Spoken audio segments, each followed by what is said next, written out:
चलिए जानते हैं 16 मूलिनी द्रव्य के बारे में और इनको किस तरीके से याद रखा जाए, इनकी ट्रिक। तो सबसे पहले एक बार देख लेते हैं कौन कौन से होते हैं 16 मूलिनी द्रव्य। ये लाइन से लिखे हैं। देखो सबसे पहले ये 3 याद कर लो, दंती वाले जितने भी, हस्ती दंती, प्रत्येक श्रेणी दंती और द्रवंती दंती भेद। 2 दंती वाले हैं, हस्ती दंती, प्रत्येक श्रेणी दंती। कौन से दंती? हस्ती दंती, प्रत्येक श्रेणी दंती और द्रवंती दंती का भेद है। 2 दंती और एक दंती का भेद द्रवंती। हस्ती दंती, प्रत्येक श्रेणी दंती और द्रवंती, ये हो गया। अब देखो यहाँ से क्या करना है, जितनी भी सफ़ेद काली वाली चीज़ें हैं इतने में हो जाएंगी, तो वो आ जाएंगी। सबसे पहले सफ़ेद वच है, सफ़ेद वच या हेमवती, उसको हेमवती को ही सफ़ेद वच बोलते हैं।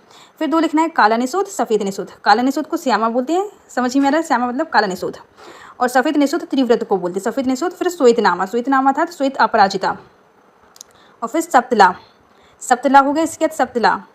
तो ये जितने भी सबसे पहले 3 दंती वाले हैं, हस्ती दंती, प्रत्येक श्रेणी दंती और द्रवंती, तो ये दंती दंती मूलिनी में आएंगे। फिर काला सफ़ेद वाले हैं जो काला निशोध, सफ़ेद निशोध। फिर सफ़ेद वच है हेमवती, और ये श्वेतनामा, श्वेतनामा जिसको श्वेत अपराजिता बोलते हैं, ये भी मूलिनी द्रव्य में आएंगे। फिर इसके बाद सप्तला, सप्तला भी ये मूलिनी द्रव्य में आएगा, ये अलग से आता है सप्तला। फिर 2 छाछ हैं जिसमें छा आ रहा है, इसमें कौन सा जाएगा? गवाक्षी और छीड़िणी, गवाक्षी और छीड़िणी। तो गवाक्षी और छीड़िणी भी मूलिनी द्रव्य में आते हैं। गवाक्षी को इंद्रायण भी बोलते हैं, मतलब अगर इंद्रायण नाम से भी पूछ लिया तो समझ में आना चाहिए कि वो मूलिनी द्रव्य में आता है।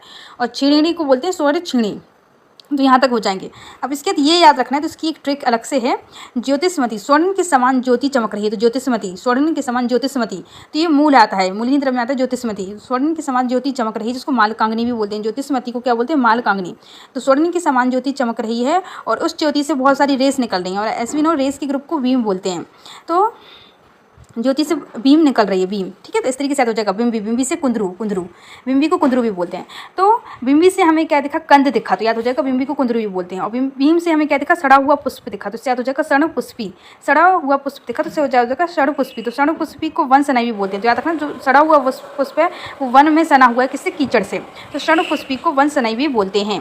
तो जिसमें से विष के समान गंध आ रही है, तो विष याद हो जाएगा विष। और विष किससे फैलता है? काकड़ा सींगी, सींग, किसी के सींग लगने से, मतलब कोई अगर जानवर है उसके सींग लग जाए तो पूरे शरीर में विष फैल जाता है। तो इससे याद हो जाएगा विषाणिका को काकड़ा सींगी भी बोलते हैं। तो भीम से हमें दिखा सड़ा हुआ पुष्प जो वन में सना हुआ था, जिसमें से विष के समान आ रही थी गंध। तो विष से याद हो जाएगा विष किससे? विषाणिका। और गंध से याद हो जाएगा अजगंधा, अजगंधा। जो गंध आ रही थी वो कैसे? वन में जो अजवाइन होती है उसके समान आ रही थी, तो याद हो जाएगा कि अजगंधा को वन अजवाइन ही बोलते हैं। गंध आ रही थी, सड़ा हुआ था, इसलिए इसके गुड़ कैसे हो गए थे? आधे हो गए थे, क्योंकि वह सड़ा हुआ था तो उसके गुड़ आधे हो गए थे। तो याद हो जाएगा अधोगुड़ा, अधोगुड़ा। इसको वृद्ध दारू को भी बोलते हैं। इसको इस तरीके से रखेंगे, जैसे जैसे लोग वृद्ध होते चलते हैं उनके जो गुड़ होते हैं, मतलब शरीर के जो गुड़ होते हैं वो आधे होते चलते हैं, शरीर के गुड़, इस तरीके से याद हो जाएगा। तो अधोगुड़ा को वृद्ध दारू को भी बोलते हैं।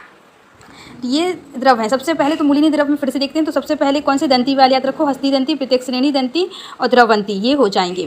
और फिर सफ़ेद काला से याद रखो, सफ़ेद वच, फिर काला निशोध, सफ़ेद निशोध, और फिर श्वेतनामा, ये सफ़ेद काला वाले याद हो जाएंगे। फिर सप्तला, सप्तला भी मूलिनी द्रव्य में आता है, ठीक है। और फिर तो छाछा वाले जो हैं गवाक्षी और छीड़िणी, ये भी मूलिनी द्रव्य में आते हैं। और फिर यहाँ से याद ही हो गया कि ज्योति चल रही थी, जो इसमें से भीम निकल रही थी, उसमें से हमने देखा सड़ा हुआ पुष्प, सड़ा हुआ पुष्प देखा जिसमें से विष के समान गंध आई थी, तो विषाणिका और अजगंधा और अधोगुड़ा, जिसके गुड़ आधे हो गए थे। तो ये हो जाते हैं 16 मूलिनी द्रव्य।